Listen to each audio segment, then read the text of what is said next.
नमस्ते, कैसे हैं आप लोग? मैं विनोद बिंद आप लोगों का बहुत-बहुत स्वागत करता हूं। और दोस्तों, आज हम पढ़ने वाले हैं अरब सागर में जल गिराने वाली नदियों के बारे में और उसका हम सेकेंड पार्ट पढ़ेंगे, ठीक है?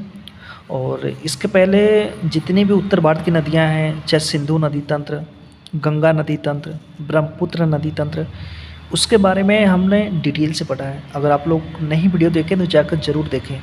और इसके अलावा अरब सागर में कौन-कौन सी नदियाँ जल गिराती हैं, उनकी सहायक नदियाँ, इस तरह से सैकड़ों नदियों के बारे में जो एग्ज़ाम की दृष्टि से महत्वपूर्ण है, उनके बारे में हमने अच्छी तरह से जाना है। तो छोटी-छोटी वीडियो हैं, नोट्स फॉर्म में है, आपको नोट्स बनाने में कोई भी परेशानी नहीं आएगी। जैसे मैं लिखा हूँ वैसे आप लोग भी लिख लीजिएगा, ठीक है? तो आइए शुरू करते हैं। और प्लीज़ थोड़ा सा वीडियो को शेयर ज़रूर करें। जो भी आपके घर में और आप पास पड़ोस में जान पहचान के तैयारी करने वाले बच्चे हैं कॉम्पिटिटिव एग्जाम्स की, तो उनको शेयर ज़रूर करें। आइए शुरू करते हैं। शरावती नदी, शरावती नदी, ठीक है? तो इसके बारे में हम जानेंगे। इसका जो उद्गम है कहाँ से निकली है, ये कर्नाटक के शिवमोगा जिला से निकली है, ठीक है? और भारत का सबसे भव्य जलप्रपात जोंग, जोंग या फिर गरसोप्पा, जिसको जोंग या फिर गरसोप्पा बोलते हैं, वह जलप्रपात इसी नदी पे, शरावती नदी पर ही है। जोंग या गरसोप्पा जलप्रपात को महात्मा गांधी जलप्रपात भी कहा जाता है और इसकी जो ऊंचाई है 253 मीटर है, ठीक है? 253 मीटर। विशेष में देख लीजिए क्या है। नर्मदा नदी सतपुड़ा को उत्तर में अपनी भ्रंश घाटी में और ताप्ती नदी सतपुड़ा के दक्षिण में अपने भ्रंश घाटी में बहती है, ठीक है? देखिए कैसे, पहले नर्मदा नदी बहती है, ठीक, फिर उसके बाद बीच में सतपुड़ा पर्वत है। सतपुड़ा पर्वत एक ब्लॉक पर्वत का उदाहरण है, ठीक है? भारत में सतपुड़ा पर्वत एक ब्लॉक पर्वत है, आपको पहले ही बता रहा हूँ। दो भ्रंश घाटियों के बीच में होने वाले पर्वत को ब्लॉक पर्वत कहते हैं। उसके बाद ये आपकी ताप्ती नदी बहती है, यानी नर्मदा, फिर सतपुड़ा पर्वत, फिर ताप्ती नदी, ठीक है? ध्यान रखिएगा। नर्मदा और ताप्ती दोनों अपने भ्रंश घाटियों में बहती हैं, यानी कि बीच ये जो है दोनों तरफ एक खड़ा ढाल नुमा दीवार टाइप का काफ़ी ऊंचा है और उसके बीच में ये नदियाँ बहती हैं। ध्यान रखिएगा, ये दोनों नदियाँ प्रायद्वीपीय पठार के सामान्य ढाल के विपरीत बहती हैं और खंभात की खाड़ी में अपना जल गिराती हैं, ठीक है? देखिए, अमरकंटक पठार से 3 नदियाँ निकली हैं, नर्मदा नदी, सोन नदी, जोहिला नदी।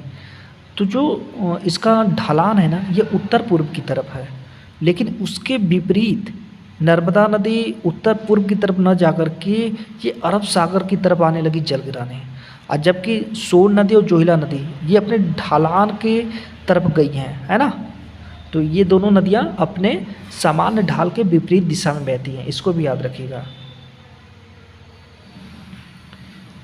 और प्रायद्वीपीय पठार का ढाल किधर है? पूरब की तरफ है, लेकिन गई किधर, ये पश्चिम की तरफ बहती हुई निकल गई है।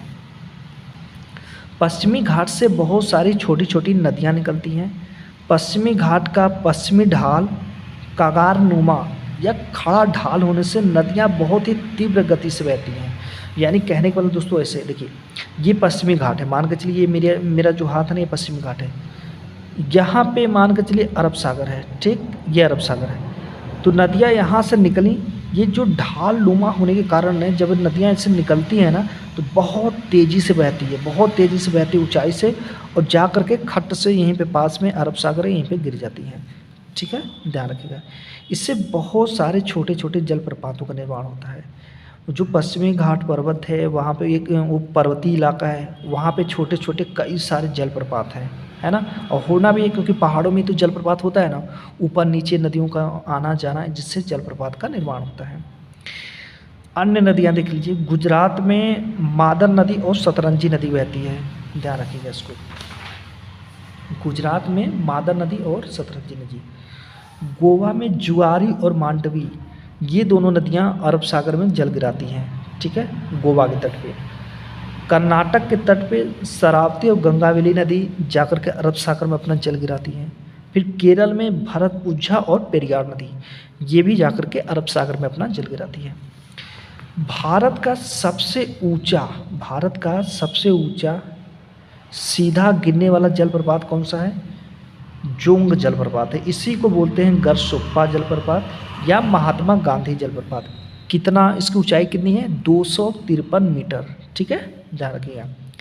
सह्याद्री की नदियाँ प्रपाती होने के कारण जल विद्युत की संभावना यहाँ बहुत अधिक है। सह्याद्री यानी ये दोस्तों पश्चिमी घाट पर्वत का जो आपका महाराष्ट्र में इलाका है ना, तो वहाँ पे उसको सह्याद्री बोलते हैं। ठीक है, तो यहाँ पे नदियाँ जो प्रपाती है यानी कि जल प्रपात काफ़ी है, इस वजह से विद्युत की संभावना बहुत अधिक है। तो इस तरह से नदियों का चैप्टर समाप्त हो गया है और अब पढ़ेंगे झील के बारे में। ठीक है, तो प्लीज़ अगर आप लोग वीडियो नहीं देखे हैं नदियों का तो जा कर के ज़रूर देखें।